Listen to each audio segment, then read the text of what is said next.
നമുക്ക് ജീവിതത്തിൽ ഒരു ജീവിത പങ്കാളിയെ തരുന്നത് നമുക്ക് തോന്നുമ്പോൾ തല്ലുകൂടാനും നമ്മുടെ പരിഭവങ്ങൾ പറയാനും അതുപോലെ ദേഷ്യം വരുമ്പോൾ പിണങ്ങിയിരിക്കാനും നമുക്ക് ബ്ലോക്ക് ചെയ്ത് പോകാനും പിന്നെ ഒരു ഗുഡ് ബൈ ഒക്കെ പറയാനും അതുപോലെ തന്നെയാണ് ഒരു ഉളുപ്പും ഇല്ലാതെ പിന്നെയും ബ്ലോക്ക് മാറ്റി നിനക്ക് സുഖമാണോ എന്നൊക്കെ ചോദിച്ച് പിന്നെയും വന്ന് ഒരുമിച്ചാകാനുമുള്ള ഒരു പങ്കാളിയാണ്.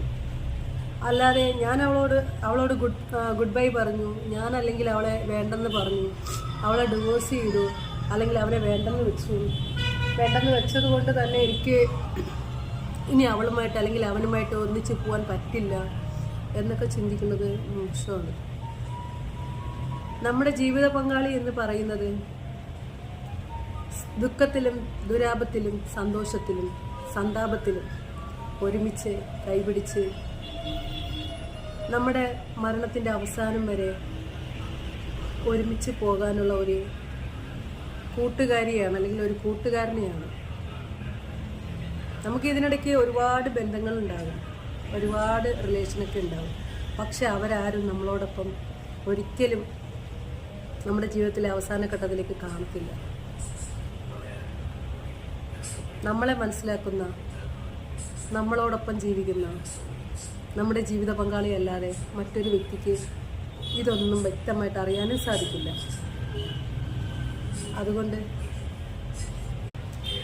ഇണക്കങ്ങളും പിണക്കങ്ങളും പരിഭവങ്ങളും എല്ലാം മറന്ന്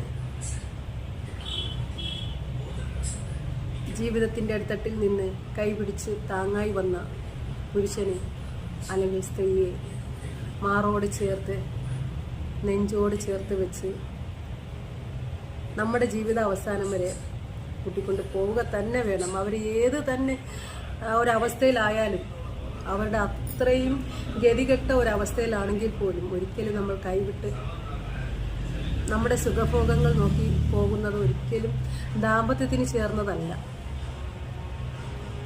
ഇന്ന് ഞാൻ ഈ ദാമ്പത്യത്തെക്കുറിച്ച് ഒരു വീഡിയോ ഇടണം എന്ന് വിചാരിച്ചത് വേറെ ഒന്നുമല്ല.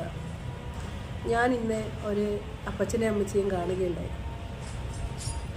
ശരിക്കും പറഞ്ഞാൽ ഞാൻ കുറച്ച് നേരം അവരെ തന്നെ വണ്ടി ഓഫ് ചെയ്ത് അവരുടെ അടുത്താണ് ഇങ്ങനെ നോക്കി നിന്നു. അവരുടെ ആ പ്രണയത്തെ, അവരുടെ ആ സ്നേഹത്തെ, അവരുടെ ആ ഒരു കെയറിങ്ങിന്, അങ്ങനെയുള്ള ഒരു എൻ്റെ അച്ഛനും അമ്മയും കാണുമ്പോൾ തന്നെ ഞാൻ അതിയായിട്ട് മോഹിച്ചിട്ടുണ്ട്.